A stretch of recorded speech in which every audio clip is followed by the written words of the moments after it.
800 साल मुगलों की गुलामी और 250 साल अंग्रेजों की गुलामी से मुक्ति के बाद पुनः अपना स्वतंत्र संविधान इस देश को मिला, जिसके प्रणेता हमारे बाबा साहब थे, जिन्होंने इस भारत को एक ऐसा संविधान दिया जो इंसान से इंसान को बांटने वाली, इंसान को जातियों के आधार पर विभक्त करने वाली समस्त विचारधाराओं को ध्वस्त करके एक समता मूलक समरसता पूर्ण समाज निर्मित हो सके, ऐसा संविधान उन्होंने दिया।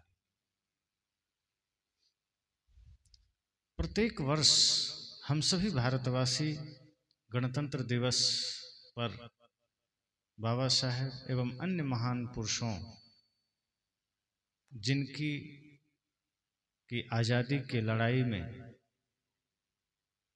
अपना योगदान है, उनके स्मारक स्थलों पर या उनके मूर्तियों पर, स्टेच्यूओं पर हम लोग जाकर माला चढ़ा देते हैं, तिरंगा फहरा देते हैं। परंतु हमारे जीवन में उनके द्वारा बताए गए, उनके द्वारा किए गए और उनके द्वारा लाए गए परिवर्तन के बारे में कोई संकल्प, कोई सोच नहीं होता। जिस तरह से वो भारत को देखना चाहते थे, जिस तरह से वो समाज में एक परिवर्तन देखना चाहते थे, उस परिवर्तन का हम सब हिस्सा नहीं बन पाते।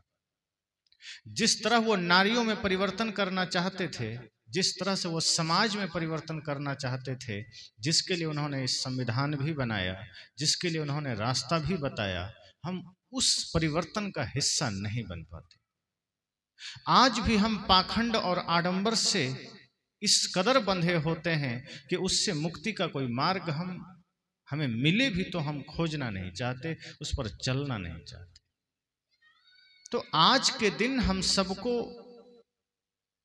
यह सोचना चाहिए, यह विचारना चाहिए कि यह संविधान का दिन है और बाहर के संविधान के साथ साथ हम सबका एक भीतर का संविधान भी है, जो कि नैतिकता है, समता है, सेवा है, भक्ति है, उसे भी धारण करना है और सामाजिक रूप से भी हमें एक इंसान के रूप में स्थापित होना है।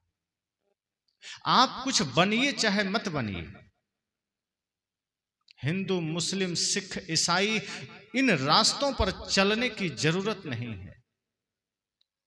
आपको चलना है तो मानवता के रास्ते पर चलिए, इंसानियत के राह पर चलिए।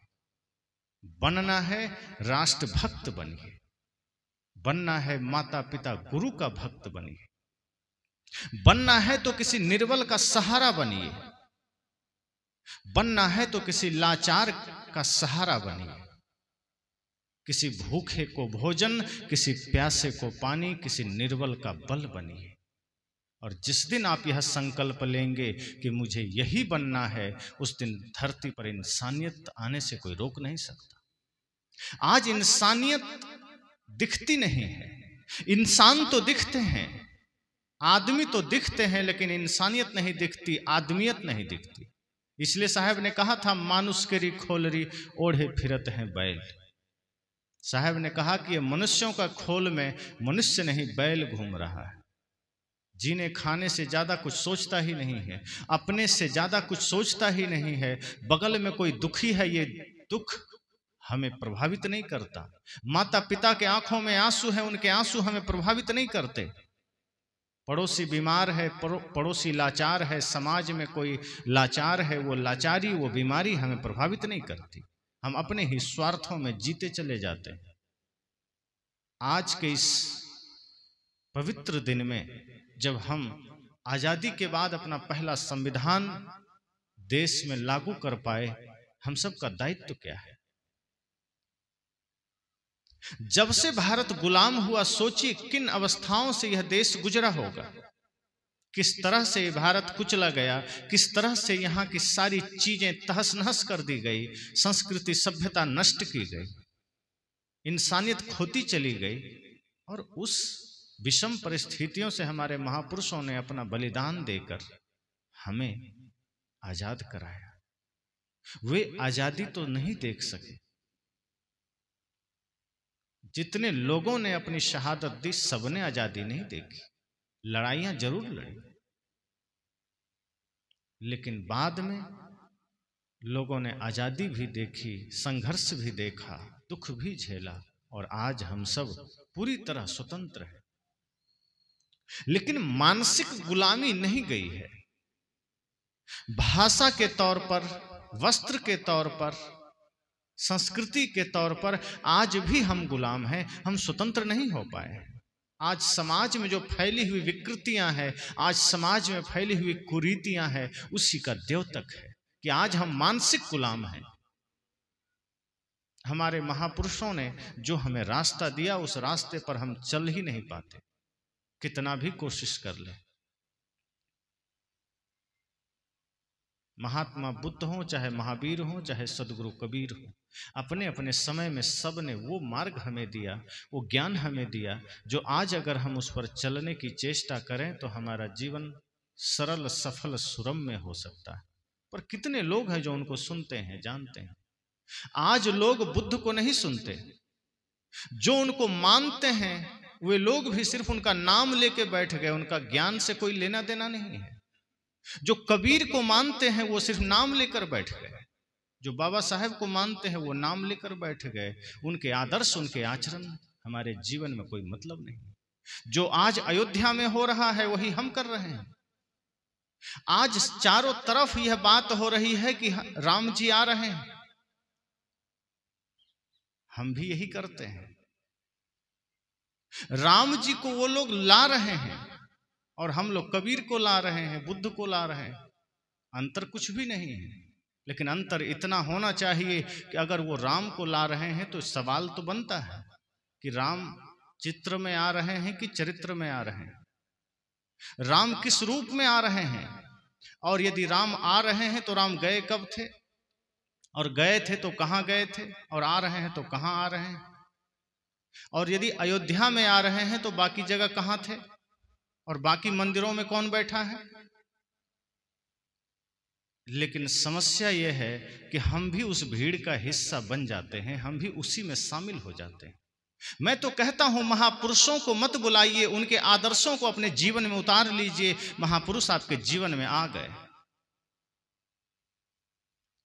मंदिरें ना बने कोई दिक्कत नहीं है, स्तूप ना बने कोई दिक्कत नहीं है, लेकिन जिस दिन आपका हृदय मंदिर बन जाएगा, बाहर का मंदिर दो कौड़ी का हो जाएगा। और आज हम बाहर मंदिर बनाते चले जा रहे हैं, बाहर हम सारी व्यवस्थाएं करते चले जा रहे हैं, लेकिन हमारा हृदय कब्रगाह बन गया है, कबाड़खाना बन गया है। इसी हृदय में नफरत पल रही है, इसी हृदय में द्वेष पल रहा है, इसी हृदय में घृणा है, इसी हृदय में व्यभिचार है, इसी हृदय में क्रोध है, इसी हृदय में अहंकार है। जिस दिन आपके हृदय में महापुरुषों का निवास हो जाएगा, उस दिन सारी घृणाएं समाप्त हो जाएगी। जरा सोचिए, जिस दिन आपके दिल में स्वयं तथागत बुद्ध का निवास होगा, यहां कोई घृणा निवास करेगी क्या? जिस दिन आपके हृदय में बाबा साहेब का निवास होगा, यहां नफरत बैठेगी क्या? जिस दिन सदगुरु कबीर हृदय में निवास करेंगे, उस दिन आप किसी के साथ दुर्व्यवहार कर पाएंगे क्या? जो सदगुरु कबीर कहते हैं, सब घट में रोसाइयां सुनी सेज न कोई, बलिहारी हुआ घट की जागट प्रकट हो। वे कहते हैं सभी घट में मेरा परमात्मा बैठा है। सोचिए, अगर वो कबीर स्वयं आपके हृदय में बैठेंगे तो आपको सब में परमात्मा दिखेंगे। फिर ना किसी से आप झूठ बोल पाएंगे, ना किसी के साथ छल कर पाएंगे, ना किसी से घृणा कर पाएंगे। और सोचिए, क्या आज छल नहीं हो रहा है? क्या आज घृणा नहीं हो रही है? क्या आज नफरत नहीं हो रही है? किसी की सफलता को देखकर आपको कष्ट नहीं होता है? इसलिए मैंने कहा कि कुछ भी आप करें, अगर बाहरी तौर से महापुरुषों को आप अपने जीवन में बुलाना चाहते हैं, उनको चित्र रूप में बुलाना चाहते हैं, घर को पूरा चित्र से सजा दीजिए और बीच में बैठ के शराब पीजिए, तो चित्र आपको रोकेगी नहीं कि तुम शराब क्यों पी रहे हो। और यही होता है, लोग महापुरुषों के चित्रों पर मालाएं चढ़ा देते हैं, पर उनके चरित्र को अपने जीवन में नहीं चढ़ाते। हम महापुरुषों पर माला चढ़ा देते हैं, पर हम खुद स्वयं को नहीं चढ़ाते। अगर चढ़ाना है तो अपने अहंकार को चढ़ाइए, अपने आप को चढ़ाइए, स्वयं को समर्पित कीजिए। और एक दिन माला चढ़ाने से क्या हो, एक दिन राष्ट्रीय गीत बजाने से क्या होगा। आज आप देखिए, सोशल मीडिया का जमाना है, मोबाइल खोलिए, सबके वॉलपेपर आपको लगेगा तिरंगा से रंगा हुआ है, बाबा साहेब का स्टेटस लगा हुआ है। और आज के बाद दूसरे दिन देखिए, सब फिल्मी गीत और हीरो हीरोइन का चलेगा मामला। सबके मोबाइल में हीरो हीरोइन दिखेंगे, सब में फिल्मी गीत दिखेंगे। रात आदमी सोता है तो गाना सुन करके सुबह उठता है तो गाने से शुरुआत होती। और आज 26 जनवरी है तो मेरा रंग दे बसंती चोला, या अपनी आज़ादी को हम हरगिज मिटा सकते नहीं, सर कटा सकते हैं लेकिन सर झुका सकते नहीं, ये चल रहा है। कर चले हम फिदा जाने तन साथियों, अब तुम्हारे हवाले वतन साथियों। सिर्फ आज भर के लिए एक दिन आपको भोजन दे दिया जाए और बाकी दिन कहे नहीं, बस भोजन देख के काम चला लो, होगा? ये सत्संग आपको इस स्थिति में लाना चाहता है कि आप जो काम एक दिन करते हैं, जो सत्संग एक दिन करते हैं, जो प्रार्थना एक दिन करते हैं, जो महापुरुषों के स्थल पर जाकर एक दिन समर्पण दिखाते हैं, वो प्रतिक्षण हो जाए। महापुरुषों के चित्रों को नहीं, उनके चरित्र को जीवन में उतार लीजिए। भगवान बुद्ध ने जो संदेश दिया, सदगुरु कबीर ने जो संदेश दिया, उन संदेशों को जिस दिन हम अपने हृदय में उतारेंगे, जीवन में परिवर्तन आएगा। हम उन संदेशों को मुख से बोलते चले जाते हैं, चित्रों में लगाते चले जाते हैं, हम अपने जीवन में उतारते नहीं हैं। हम बुद्ध की वाणी बोल रहे हैं और कोई गाली दिया तो हम भी गाली दे देते हैं। हम बुद्ध को पढ़ते हैं और कोई गाली दिया तो गाली तो छोड़िए, आदमी कहता है गाली दिया तो हम गोली देंगे। और भगवान बुद्ध क्या करते थे? कोई गाली दिया मुस्कुरा देते थे। हमने सीखा, किसी ने हमारी आलोचना की, हम उससे अधिक आलोचना में लग जाते। जीवन में परिवर्तन लाना है तो अपने आप को इस रूप में स्थापित करना पड़ेगा कि मैं किस लिए मनुष्य शरीर में आया हूं।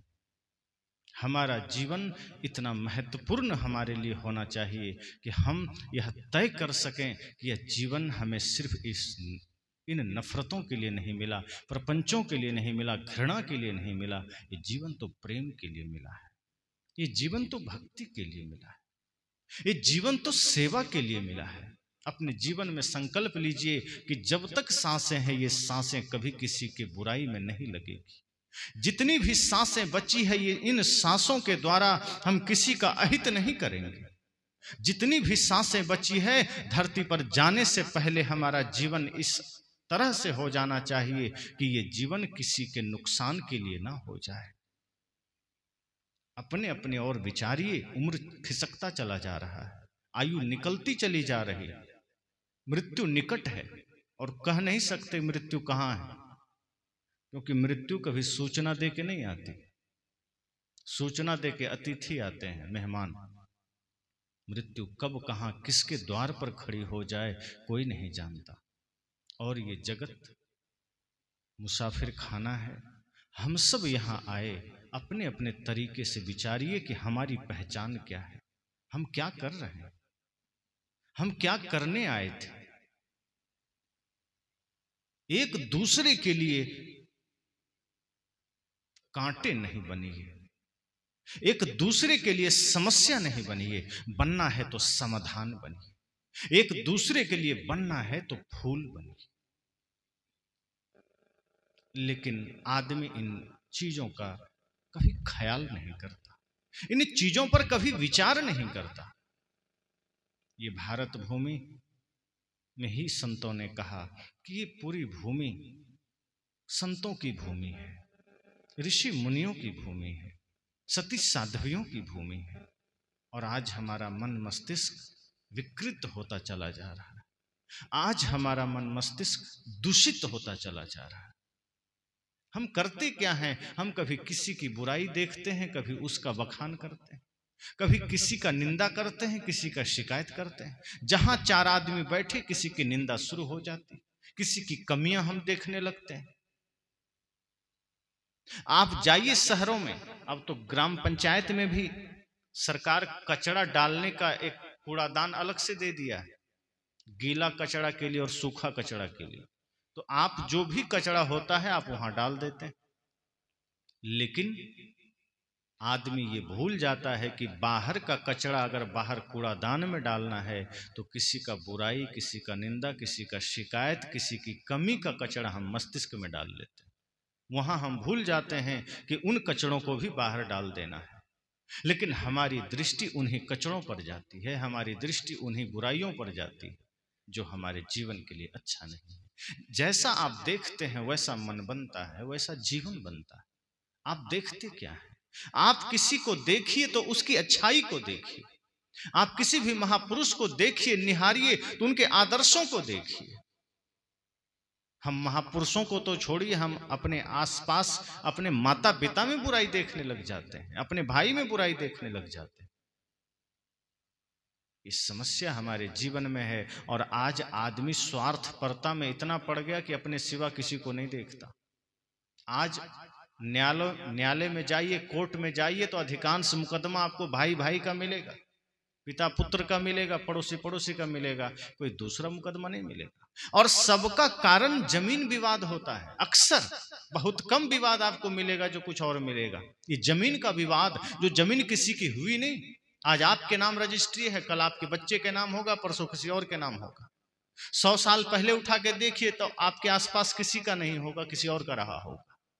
जमीन वही है, रजिस्ट्री बदलते चले जा रहे हैं, आप भी बदलते चले जाएंगे। लेकिन झगड़े हम ऐसा करते हैं जैसे अस्थाई रहना, जैसे परमानेंट रहना। लेकिन आदमी सोचता है सदा रहना नहीं है तो क्या हुआ, ऐसे छोड़ देंगे। हम अपने महापुरुषों से सीखते नहीं, हम निशाचरों से सीख लेते हैं, हम दैत्यों से सीख लेते हैं, हम राक्षसों से सीख लेते हैं। हम मानते तो संतों को हैं, मानते तो देवताओं को हैं, लेकिन जीवन हमारा दानवों का हो गया है। नफरत, घृणा, ईर्ष्या, द्वेष, छल, कपट, नशा, दुर्व्यसन। गुरु जी से माला भी लिए उधर खैनी भी खा रहे हैं, तंबाकू भी खा रहे हैं, बीड़ी भी पी रहे हैं, गांजा पी रहे हैं, सिगरेट पी रहे हैं, और बड़े चाव से। और थोड़ा भी खेद नहीं होता कि हम गलत कर रहे हैं, थोड़ी भी पीड़ा नहीं होती कि हम गलत कर रहे हैं। संत समझाते हैं, रास्ता बताते हैं, लेकिन हम फिर वही भूल करते हैं। कितने लोग हैं, अवस्था ढलती चली जाती है, हमारा खान पान नहीं बदलता। क्या फायदा है संतों को सुनने से, क्या फायदा है संतों को घर बुलाने से। मैंने कहा ये 26 जनवरी गणतंत्र दिवस है, संविधान देश को मिला। आप बाहर संविधान का पालन नहीं करेंगे, उसके अनुसार आपको दंड मिलेगा। समाज में समता बनी रहे इसके लिए संविधान बनाया गया। लेकिन जो संविधान संतों ने बनाया कि हम प्रेम से कैसे जिएं, सत्य कैसे पालन करें, अहिंसा पर कैसे चलें, ईमानदारी से जीवन कैसे जिएं, इस संविधान को तो हम भुला ही थे। एक संविधान हमारे जीवन को सुंदर बनाने के लिए है, एक संविधान हमारे समाज, हमारे राष्ट्र को सुंदर बनाने के लिए। और ध्यान रखिए, कोई राष्ट्र सुंदर तब बनता है जिस दिन आपका मन सुंदर हो जाए। जब तक मन में कुरूपता है, जब तक मन में गंदगी है, कोई देश सुंदर नहीं बन सकता, कोई देश विकसित नहीं हो सकता। देश है ही क्या, हम और आप मिलकर ही तो देश बनता है। और अगर हमारा आपका मन ही गंदा हो, हमारा आपका मन ही अपवित्र हो, हमारा आपका मन में ही कचरा हो, तो कितना भी बाहर कोई नियम कानून लगा दे, आदमी पालन नहीं करता। बिहार में शराब बंद कर दिया गया, लेकिन उससे ज्यादा शराब पीछे से बिकता, और ज्यादा लोग पीने लगे। सड़कों पर नहीं आते हैं, जंगल में पी के लेटे रहते हैं। तो वो बाहरी संविधान, सार्वजनिक तौर पर रोक लगाया जा सकता है, लेकिन जो ज्ञान का संविधान है, जो आचरण का संविधान है, जिस दिन वो हम अपने आप पर लगा लेंगे, जिस दिन हमारा मन, जिस दिन हमारा विचार, जिस दिन हमारा कर्म पवित्र हो जाएगा, बाहर के नियम की जरूरत ही नहीं पड़ेगी। बाहर कितना भी संविधान लगाया जाए, चोर चोरी करता है, और कोई अगर आज स्थिति यह है, इतना भ्रष्टाचार हमारे देश में फैला है, इतनी कुरीतियां हमारे देश में फैली है, इतना ज्यादा पाप फैला है कि एक से एक आदमी तस्करी कर रहा है, मानव तस्करी चल रहा है, नशा का तस्करी चल रहा है। आदमी डॉक्टर ऑपरेशन करते करते किसी का किडनी निकाल के चुपके से बेच लेता है। आपके अंग का तस्करी चल रहा है, छोटे छोटे बच्चों के अंग का तस्करी चल रहा है, और ऐसे लोग को पुलिस पकड़ती नहीं है। अगर पकड़ लिया 1-2 करोड़ लेके छोड़ देती है। ये मूल में भ्रष्टाचार है, क्योंकि उसका जो भीतर का संविधान है वो बिगड़ा हुआ है। सुप्रीम कोर्ट जैसे बड़े से कोर्ट में आप जाइए, जो निर्दोष है वो पैसा दे नहीं पाता है, और जो दोषी है, पाप करके आया है, वो पैसा दे के छूट जाता है। तो जिस दिन आपका भीतर का संविधान सही हो जाएगा, बाहर संविधान की जरूरत ही नहीं पड़ेगी। पुलिस की जरूरत किसको है? गाय को कि बैल को कि कुत्ता को? जो आपके क्षेत्र में थाना बनाया गया है, वहां कौन बंदी है? वहां कौन पकड़ने जा रहा है?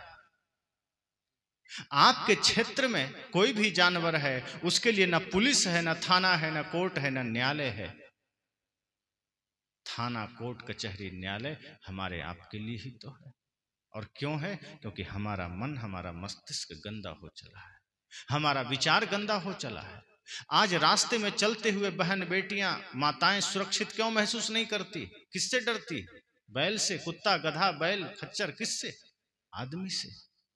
क्योंकि आदमी के मन का संविधान बिगड़ गया है, आदमी के जीवन का आधार बिगड़ गया है, उसका व्यक्तित्व गिर गया है, उसकी नैतिकता गिर गई है। और जिस दिन हमारा नैतिक स्तर ऊंचा होगा, बाहर का संविधान क्यों चाहिए? क्यों पुलिस की जरूरत पड़े? क्यों कर्फ्यू लगाना पड़े? किसके लिए? कोई बैल उपद्रव नहीं करता, और छोड़िए सबसे खूंखार जानवर शेर है, वो भी उपद्रव नहीं करता, वो भी डरता है आदमी से। वो कहता है भाई पहले मेरे से तुम डरता था, लेकिन अब हम ही तुमसे डरते, तुम ज्यादा खूंखार हो गया। अब आप निकलिए सड़क पर, आपको सांप से डर नहीं लगता है, आपको बिच्छू से डर नहीं लगता है, आपको अन्य किसी जीव जंतु से डर नहीं लगता है, लेकिन आदमी कहता है पता नहीं कहां पर कौन चोर बैठा होगा, कोई डकैत बैठा होगा, पता नहीं कहां पर कौन बैठा होगा। आप तो अस्पताल में भी जाके डरते हैं कि पता नहीं डॉक्टर क्या करेगा, घबराते रहते हैं। कोर्ट जाते हैं, आप वकील से डरते हैं। बल्कि कहीं रास्ते में पुलिस की गाड़ी दिख जाए, आप कांपने लगते हैं कि पता नहीं पुलिस क्या कर बैठे हमारे साथ, क्योंकि वो सेवा के लिए खड़ा ही नहीं है। सच तो ये है कि वो लूटने के लिए ही खड़ा है। ये डर, ये भ्रष्टाचार क्यों? क्योंकि सबके भीतर का संविधान बिगड़ा हुआ है, और जब भीतर का संविधान बिगड़ जाता है तो बाहर का संविधान फिर कुछ नहीं करता। इसलिए बुद्ध ने कहा था सबसे पहले मन को ठीक करो। सदगुरु कबीर ने कहा था जिस दिन आपका मन निर्मल हो जाएगा, उस दिन तो स्वाभाविक समाज में समरसता आ जाएगी। जिस दिन आपका मन निर्मल हो जाएगा, आप गलत सोच ही नहीं सकते। फिर सड़कें खाली मिलेंगी, फिर रात को भी कोई माताएं जा रही है तो फिर यही भाव उठेगा कि मातृवर परदारेषु पर द्रव्यसु लोष्ठवत, कि जो माताएं हैं, बहनें हैं, ये पूजनीय हैं, ये सब मातृवत है। नारियों में मातृभाव आ जाएगा, जो अपने समान उम्र के है उसमें बहन का भाव आ जाएगा, जो छोटी है उसमें पुत्री का भाव आ जाएगा। लेकिन आज क्या है? घर के ही आसपास हम लोग सुरक्षित नहीं हैं, असुरक्षा का भाव है, समस्या है। इसलिए मैंने कहा जिस दिन हम अपने महापुरुषों के दिए हुए विचारों को अपने जीवन में उतार लेंगे, उस दिन हम सबका भीतर का संविधान सही हो जाए, उस दिन हम सबका भीतर का नियम सही हो जाए, हमारा जीवन जीने का तरीका सही हो जाए, हम अपने जीवन जीने के तरीके को बदलें। हम बाहर सब कुछ बदलते हैं, घर बदल लेते हैं, कपड़े बदल लेते हैं, पुराना घर है नया बना लेते हैं, पर्दा नया कर लेते हैं, मोबाइल नया कर लेते हैं, गाड़ी नई कर लेते हैं, चप्पल जूता सब नया कर लेते हैं। मन पुराना का पुराना है। जैसा गंदा मन हमारा था वैसा ही मन गंदा लेकर घूम रहे हैं। उसी मन में कभी नफरत है, कभी घृणा है, कभी ईर्ष्या है, कभी द्वेष। अगर नया करना है, बदलना है तो मन को बदलिए। अगर कुछ सही करना है तो मन को करिए।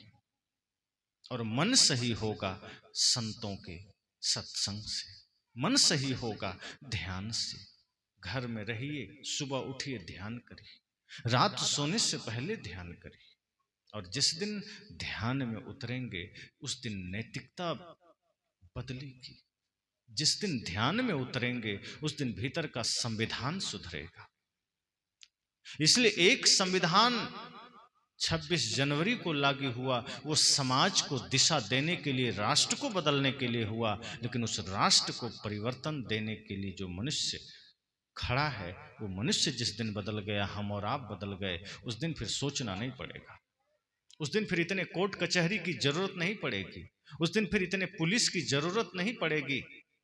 और उसके लिए ये सत्संग हमारे जीवन में जरूरी है, उसके लिए ये आयोजन हमारे जीवन में जरूरी है।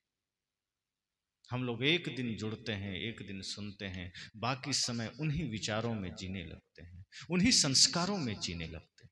इसलिए हमारे जीवन में कोई परिवर्तन नहीं आता। इसलिए हमारे बच्चे, जो आने वाली पीढ़ियां हैं, उसमें कोई बदलाव नहीं आता।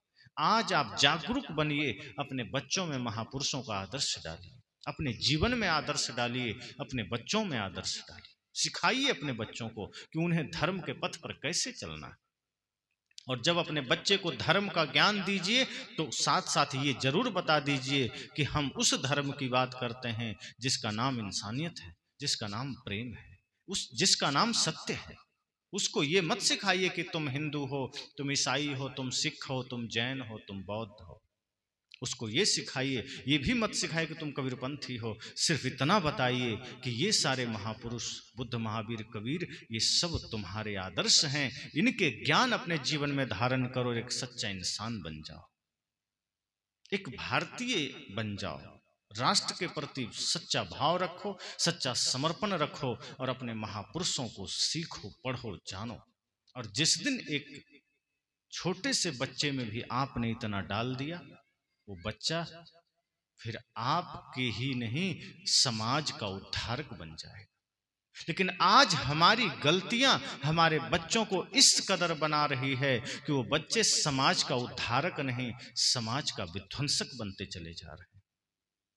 आज हमारे युवा समाज के निर्माण का सहायक नहीं बन रहे, वो समाज के विनाश का कारण बन रहे।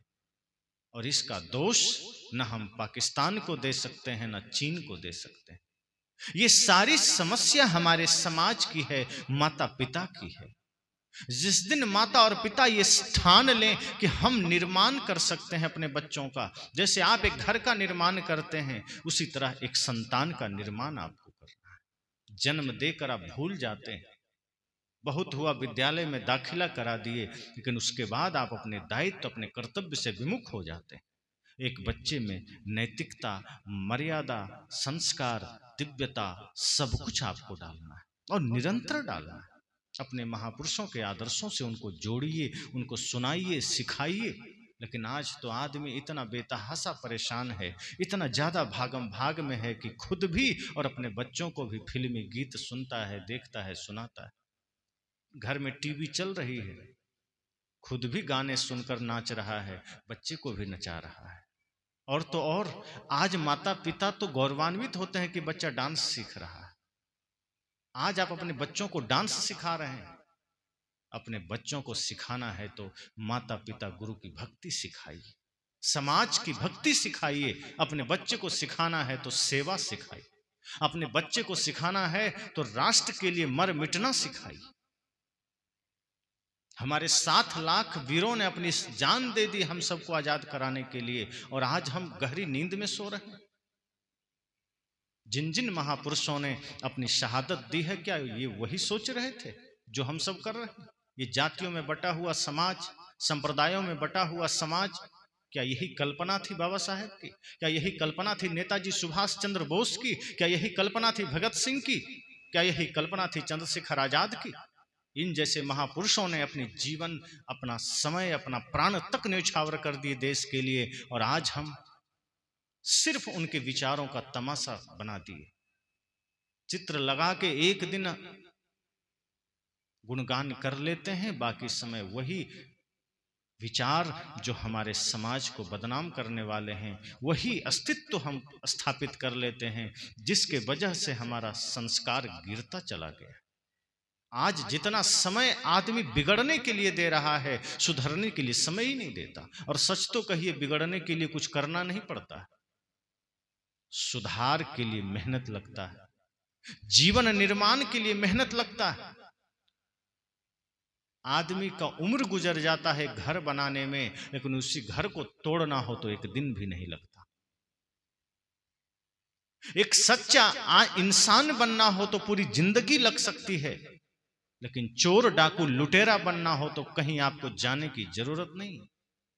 कहीं भी चोरी सिखाने का विद्यालय नहीं मिलेगा आपको, कहीं भी लूट सिखाने का विद्यालय नहीं मिलेगा, कहीं गाली सिखाने का विद्यालय नहीं मिलेगा। और किसी को भी आपको ट्रेनिंग नहीं देना पड़ेगा कि चोर बन जाओ। पुलिस की ट्रेनिंग है, आर्मी की ट्रेनिंग है, साधु होने की ट्रेनिंग है, डॉक्टर की ट्रेनिंग है, लेकिन चोरी का कोई ट्रेनिंग है क्या? कोई केंद्र है आपके क्षेत्र में जहां आप जाइए और 1 महीना में चोर बन के आ जाइए? आदमी बन जाता है, खुद बन जाता है। वो असावधान हुआ कि बन गया। क्रोधी बनने के लिए आपको कुछ नहीं करना पड़ता, चोर बनने के लिए कुछ नहीं करना पड़ता, बल्कि आप थोड़ा सा असावधान हो जाइए, थोड़ा बेहोश हो जाइए। कब चोर बन गया, कब क्रोधी बन गया, कब डाकू बन गया, कब हत्यारा बन गया, पता भी नहीं चलता। इसलिए सत्संग हमें सजग करता है कि जीवन थोड़ा है, कब मृत्यु आ जाए कौन जानता है, किसके जीवन में आ जाए कोई नहीं जानता। इसलिए जीवन थोड़ा है, इसको यूं गंवा के मत चले जाइए, इधर उधर में लगा के मत चले जाइए। अगर जाना है तो कुछ करके जाइए। आज लाखों करोड़ों लोग मर के चले जाते हैं, कोई पड़ोसी भी नहीं जानता। अगर आप चाहते हैं कि अपने ही नहीं गैर भी आपको याद करे, तो जिंदगी ऐसी बना दिल जिंदा रहे दिल साध तू न हो दुनिया में तो दुनिया को आए याद तू। और ये तब होगा जब जीवन में अच्छे कर्म करेंगे, जब सत्य के राह पर चलेंगे। कितने भी कष्ट आ जाए, कितनी भी तकलीफें झेलनी पड़े, सत्य के पथ से मत हटिए, न्याय के पथ से मत हटिए, धर्म के पथ पर चलिए, प्रेम के पथ पर चलिए। क्रोध घृणा ईर्ष्या का त्याग कर दीजिए, हिंसा का त्याग कर दीजिए। और जब सत्य के मार्ग पर चलेंगे तो खुद भी सुखी रहेंगे, आपके वजह से समाज भी सुखी रहेगा। जब हम नफरतें पालते हैं, घृणा पालते हैं, तो खुद भी दुखी होते हैं, समाज भी दुखी होता है, हमारा असर समाज पर भी होता है। तो आज के दिन ये संकल्प लीजिए कि बाहर का संविधान तो हमारे राष्ट्र को ऊंचा बनाएगा, लेकिन अगर हमने अपने भीतर के संविधान को बिगाड़ लिया तो फिर बाहर का कोई संविधान काम नहीं करेगा। जैसे आपका दिया बढ़िया है और दिया में ज्योति ही ना हो, बाती ही ना हो, तो दिया किस काम का? नदी खूब लंबी चौड़ी है और पानी ही ना हो तो किस काम का? शरीर खूब हट्टा कट्टा है और प्राण ही ना हो तो किस काम का? गाड़ी खूब महंगी है और ड्राइवर ही नहीं है तो किस काम का? इसी तरह से सब कुछ सही है बाहर, लेकिन अगर हमारा चरित्र, हमारा मन बढ़िया नहीं है तो बाहर सब कुछ बढ़िया होगा, हम उसका भी दुरुपयोग कर लेंगे। आज संविधान का भी लोग दुरुपयोग करते हैं। क्यों? क्योंकि मन गंदा है। और मन अच्छा हो तो व्यक्ति नरक को भी स्वर्ग बना सकता है। मन पवित्र हो तो व्यक्ति समाज में उत्थान ला सकता है, समाज को दिशा दे सकता है। तय आपको करना है कि आप समाज का उद्धारक बनना चाहते हैं या बिगाड़क बनना चाहते हैं। तो बच्चे हों, बूढ़े हों, जवान हों, सब ये विचार करिए कि ये बड़ा सुंदर अवसर हम सबको मिलता है 3 दिन का। दूर दूर से संत आते हैं, अपने महापुरुषों के आदर्शों को हम सबको प्रस्तुत करते हैं। संत आपको यहाँ सिर्फ खाने पीने के लिए नहीं आते, वो जगाने आते हैं कि हम सबके जीवन में परिवर्तन आ सके। लेकिन समस्या ये है कि परिवर्तन आता ही नहीं, क्योंकि हम उस जिज्ञासा के साथ, उस पिपासा के साथ, उस तैयारी के साथ खड़े ही नहीं होते। कभी कभी तो आश्चर्य होता है कि यही भूमि है जहां 14 वर्ष की अवस्था में खुदीराम बोस देश के लिए शहीद हो गए। ये वही भूमि है जहां 19 वर्ष की अवस्था में उधम सिंह देश के लिए शहीद हो गए, 23 वर्ष में भगत सिंह शहीद हो गए। और इसी भूमि में हम सब भी जन्म लिए, कभी सोच हमारी बदल क्यों नहीं पाती? ये वही देश, ये वीरों की भूमि कहा गया, हमें कायरता कहां से आ गई? ये वीरों की भूमि है, सती साध्वियों की भूमि है, धर्मात्माओं की भूमि है, ये दुष्टात्मा कहां से आ गए? और एक चीज और ध्यान रखिए, जन्म से कोई बिगड़ा हुआ नहीं होता पैदा, कि मां के गर्भ से ही बिगड़ा हुआ पैदा हुआ हो। पूर्व के कुछ संस्कार होते होंगे, लेकिन जन्म लेने के बाद अगर हमने दिव्यता नहीं रखी, हमने भव्यता नहीं रखी, हमने शुद्ध सुंदर माहौल नहीं रखा, तो वहां से हो सकता है कि देवता बनते बनते वहीं से दानव बन जाता है। जिस दिन आपने अपने संस्कारों को ठीक कर लिया और जन्म लिए हुए शिशु को माहौल बढ़िया दिया, भक्ति का माहौल, सेवा का माहौल, चरित्रवान संतों की गाथा सुनाई, आपके बच्चे में दिव्यता जरूर आएगी। और यही समाज देवता है, बाहर कोई देवता नहीं, आकाश में कोई देवता नहीं, आकाश में कोई स्वर्ग नहीं। आप जब गंदा सोचते हैं, क्रोध करते हैं, वो नरक बन जाता है।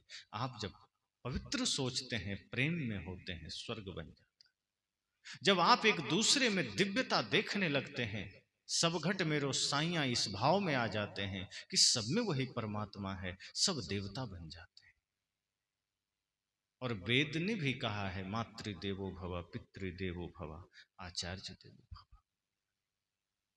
और उसी के अनुसार हमारी संस्कृति रही है, माता पिता गुरु को आदर दीजिए। इसके अतिरिक्त किसी देवता की चर्चा नहीं। लोग कहते हैं हमारे शास्त्रों में अमुक भगवान है, ये भगवान है, वो भगवान है, ये अवतार है। मैं तो कहता हूं लोगों से कि उसी गीता में श्री कृष्ण कहते हैं कि कोई दूसरा भगवान नहीं है, ये आत्मा ही परमात्मा है।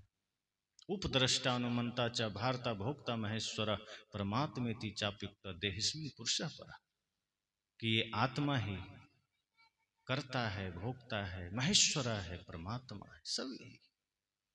जो सदगुरु कबीर कह रहे हैं वही उसमें भी है।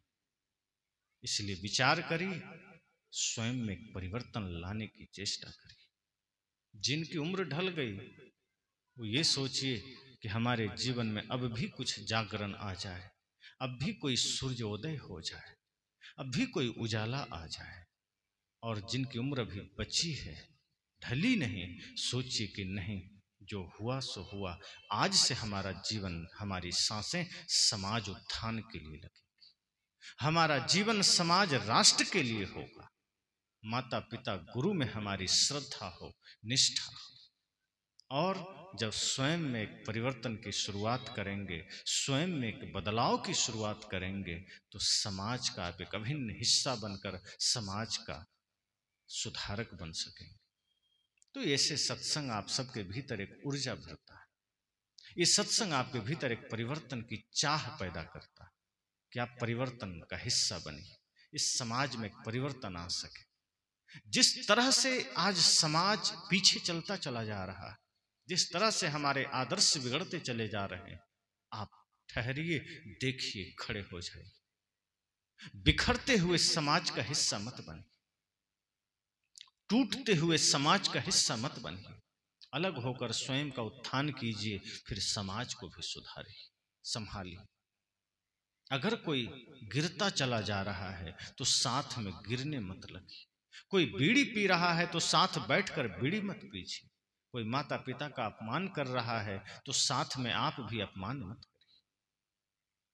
खड़े हो जाइए, सोचिए कि मैं इस पथ पर चलने के लिए धरा पर नहीं आया, मैं बुराइयों के साथ जीने के लिए इस धरती पर नहीं आया हूं, मैं लड़ाई झगड़े करने के लिए धरती पर नहीं आया हूं। ये सांसें मुझे किसी की शिकायत के लिए नहीं मिली है, ये सांसें मुझे क्रोध करने के लिए नहीं मिली है, ये सांसें मुझे धर्म के पथ पर चलने के लिए मिली, ये सांसें मुझे प्रेम के लिए मिली है, ये सांसें मुझे सेवा के लिए मिली।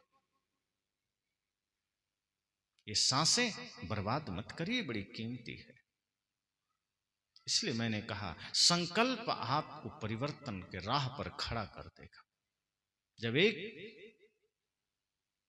गंभीर संकल्प आप लेंगे, समस्या ये भी है कि हम जीवन को सीरियस नहीं लेते हैं। हम बड़े उदासीन और बहुत ही लापरवाह हैं अपने अपने जीवन के प्रति। अपनी ड्यूटी, अपने कार्य और धन से अतिरिक्त हम कभी सोचते ही नहीं कि इसके अतिरिक्त भी कोई जीवन हो सकता है। लेकिन ध्यान दीजिए, ये ख्याल आपको तब आएगा जिस दिन मृत्यु सामने खड़ी होगी और मृत्यु सैया पर आप लेटे होंगे। पूरे जीवन का रील जब आंखों के सामने चलेगा, तब आपको लगेगा कि हमने जो कमाया था वो तो बैंक से बाहर निकल ही नहीं रहा। जो रिश्ते नाते जोड़े थे वो तो अगल बगल खड़े हैं। ऐसा कुछ भी नहीं जो साथ जा सके। और जो शरीर के लिए किया था वो शरीर भी मरघट तक, उसके बाद वो शरीर भी कहता है जाओ, मैं साथ नहीं जा सकता। तब आपको लगता है जो करना था वो तो मैं कर ही नहीं सका। और तब ये शरीर मानो आपसे पूछेगा, ये काया आपसे पूछेगी, ये शरीर आपसे पूछेगा कि कहां जा रहे हो।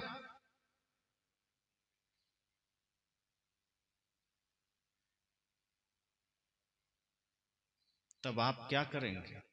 उस वक्त क्या जवाब देंगे? तब आपको लगेगा जो करना था वो नहीं किया। सब किया, सारी तैयारी की, संसार में पूरा 24 घंटा लगा दिया, टाइम से ड्यूटी किया, टाइम से धन कमाया, टाइम से खाना भी नहीं खाया लेकिन बाकी सब टाइम से किया, टाइम से सत्संग नहीं किया लेकिन बाकी सब किया। लेकिन अब जब साथ जाने की बारी है तो खाली हाथ, तो कुछ भी साथ नहीं। वो कमाई करना जरूरी है जो साथ जा सके। संत ये नहीं कहते कि बाहर कमाना छोड़ दो, शरीर को भोजन देना पड़ेगा, कपड़ा देना पड़ेगा, लेकिन वो धर्म की कमाई भी करके जाना जो साथ जा सकती है।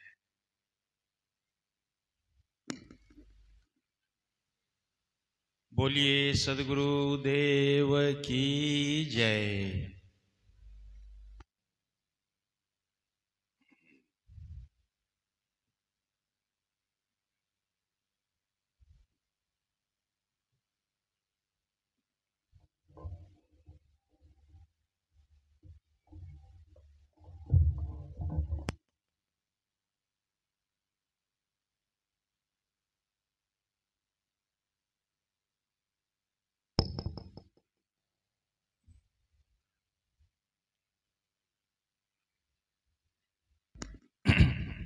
तो मैंने कहा जीवन के प्रति हम बहुत ही लापरवाह हो जाते हैं। जितनी सजगता, जितनी जिम्मेदारी हम संसार के कार्यों के प्रति रखते हैं, जितनी सजगता हम धन कमाने में रखते हैं, उतना स्वयं के प्रति नहीं रखते। जिस दिन हम अपने मन के प्रति सजग हो जाएंगे, मन के प्रति जिम्मेदार हो जाएंगे, मन में कोई कचरा रह ही नहीं सकता, मन में कोई बुराई नहीं रह सकता। इसलिए मैंने कहा भीतर के संविधान को सही करिए, बाहर का संविधान तो खुद लागू हो जाएगा। जब मन में पाप है तो बाहर संविधान में ही हम रास्ता खोज लेते हैं बचने का, फिर बाहर कोई संविधान आपको बचा नहीं पाता।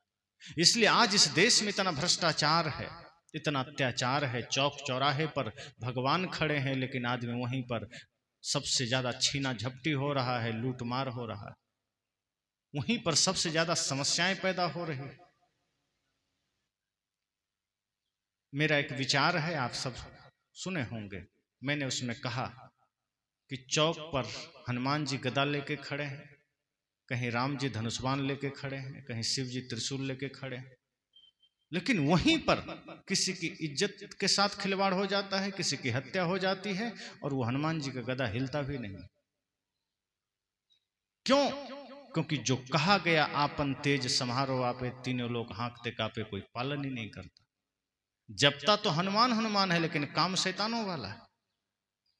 और इसलिए सदगुरु कबीर ने कहा सब घट मेरो साइया, ये भाव जागृत नहीं हो पाता। ये विचार सुनकर भागलपुर से कुछ लोगों ने फोन किया कि आप ऐसा प्रवचन देना बंद करिए वरना आश्रम आके आप लोगों को उठा ले जाएंगे। हमारे साथी को फोन किया, कुछ लोग कहे हम बजरंग दल वाले। हम लोगों ने कहा आपका स्वागत है, आ जाइए आश्रम। कहा हमारी भावनाओं को आपने ठेस पहुंचाया है,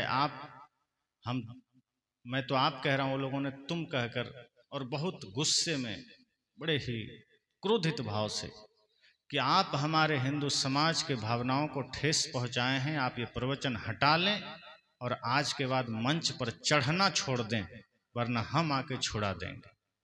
कल 4-5 गाड़ी से हम लोग आ रहे हैं।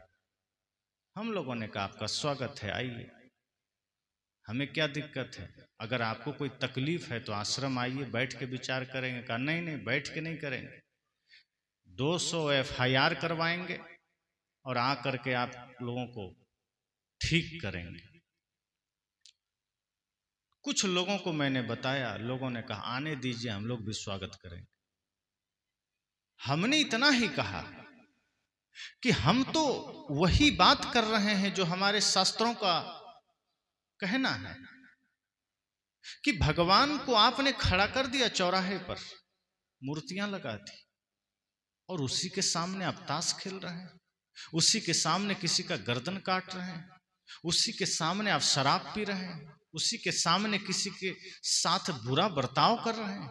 फिर वो भगवान का औजार क्यों नहीं हिल रहा? और अगर नहीं हिल रहा, इसका मतलब सदगुरु कबीर कहते हैं, हो हुजूर ठाड़ कहा तो अब ते संभार सवार, कि कोई बाहर नहीं, सब तुम ही हो। तुम अपने भीतर परिवर्तन ले आओ, तुम अपने भीतर के संविधान ठीक कर लो। आपका मन अगर पवित्र हो गया तो बाहर का संविधान आपका स्वतः लागू हो जाए। इसलिए मैंने कहा कि जब हम अपने मन को ठीक करेंगे तो सब में परमात्मा दिखने लगेगा। हमारा मन निर्मल होगा तो कहीं बुराई दिखेगी ही नहीं। फिर माता पिता को हम वृद्धाश्रम भेजेंगे। आज माता पिता को वृद्धाश्रम कौन लोग भेज रहे हैं? कोई नियम, कोई संविधान काम नहीं कर सकता। जिस दिन आपका मन निर्मल होगा, सारा संविधान सही हो जाएगा। आपका मन पवित्र तो हो जाए, उस माता में भगवत्ता का दर्शन तो हो जाए। दुर्भाग्य हमारा है कि हम शिव मंदिर में जाते हैं, शिव जी को देखते हैं, कहते हैं जगत पिता हैं, और जिस पिता ने जन्म दिया उसको लाठी लेके खड़े हैं, उसको पानी भी नहीं दे रहे। जिस माँ ने जन्म दिया है उस माँ में हमें पार्वती का, जगदम्बा का दर्शन नहीं होता, लेकिन मंदिर में जाते हैं जगदम्बा के सामने खड़े होकर कि माँ मुझे सब कुछ दे दो। अपने माँ को तो आप आंसू दिला रहे, अपने माँ को तो कष्ट दे रहे। मैं कहता हूं कि जिस दिन आपके मन निर्मल होंगे, मन पवित्र होगा, ये समाज ही पूरा देवत्व से भरा होगा, ये समाज ही स्वर्ग से सुंदर होगा। इसलिए ध्यान रखें, ये सत्संग आपके जीवन के लिए जागरण है, ये सत्संग आपके जीवन के लिए परिवर्तन है, और इस परिवर्तन का हिस्सा बनना है तो मन निर्मल करने का संकल्प लेकर बैठिए। मन निर्मल हो गया तो सब हो गया, बस।